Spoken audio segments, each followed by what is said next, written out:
thank you all for being here. Thank the students for their hard work, the managers, the conductors, everyone for just making these last 3 days here in Lexington so magical, and just music at a high level and new relationships and friendships being formed has been really heartwarming to see. I have some thank yous before we start. Back in November, we had a fantastic audition day, and that was due to the careful planning and organization of Michael Coelho from the Ipswich Public Schools, as well as Brian Folks, our technology coordinator. So can we please thank Michael and Brian? Again, my name is Caitlin Donovan, and I'm this year's festival coordinator. These past few days have just been filled with the sounds of these amazing Northeastern District student musicians. We've had 3 wonderful days of rehearsal with amazing conductors from both here in Massachusetts and from all over the country. So we're really lucky to be able to offer this opportunity to our students. It's no small feat to put on an event like this, if not for the great deal of the work that goes on behind the scenes. This event would not be able to happen. So I do want to thank a few festival-specific things here in Lexington. So first, I want to give one more acknowledgement to our district chairperson, Allie Lacasse. My name is David Stefano. I teach at Chelmsford Public Schools, and I had the privilege of serving as the 2025 Jazz Band Manager. This group of students here behind me is incredible. The amount of progress they've made since our first note on Wednesday night through this morning it's been amazing. They've really transformed themselves into a really gelled unit. I want to echo everything that Caitlin and Allie said, thanking Lexington, our hosts, for making everything very smooth. Oftentimes in the jazz world, we're kind of the small group that gets pushed away in the corner, and they've been really grateful and really helpful in moving stuff around and getting equipment where it needs to go. And I'd like to introduce our 2025 conductor, Mr. Jerry Sabatini. Jerry is professor at Penn University. Thank you very much. I'm going to say a few things before we start. Also echoing my appreciation of this program, the students here are incredible. It's not often that I get a chance to play with such an excellent band in an educational situation at this level, that is to say high school. And so it's a real treat and a highlight for me as a conductor and director in educational programs. And in a very short amount of time, we put together a really nice repertoire of music. We have 4 pieces we're going to play for you, and they cover basically the history of jazz music.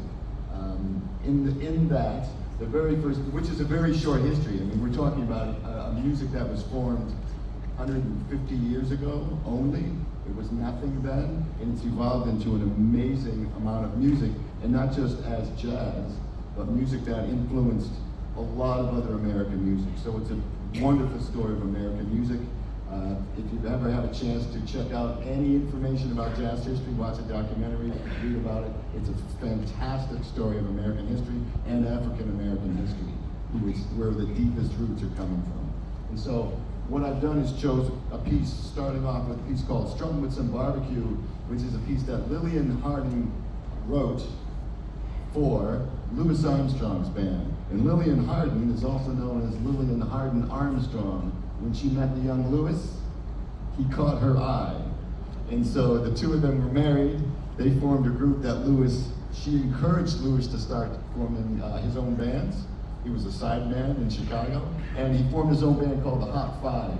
And 100 years ago this year, they recorded this piece of music called Struttin' with Some Barbecue. And somewhere about 2/3 of the way through it, the band will play a sole, which is a lot of people playing together at the same time, the exact transcription of a Louis Armstrong trumpet solo from that original recording. So you'll know when it's happening because the whole band's playing it. And Louis Armstrong was a genius.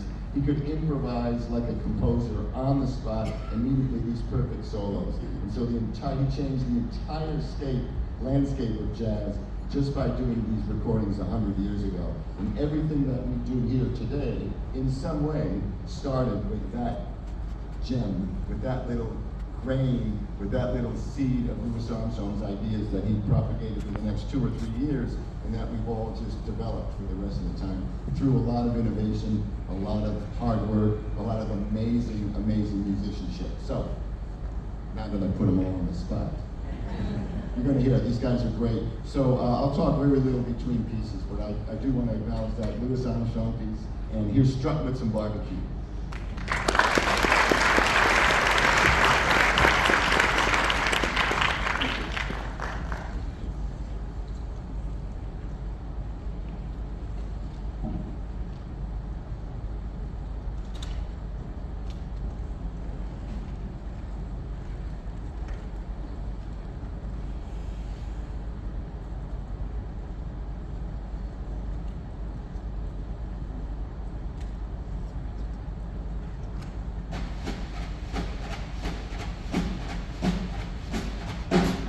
Yes.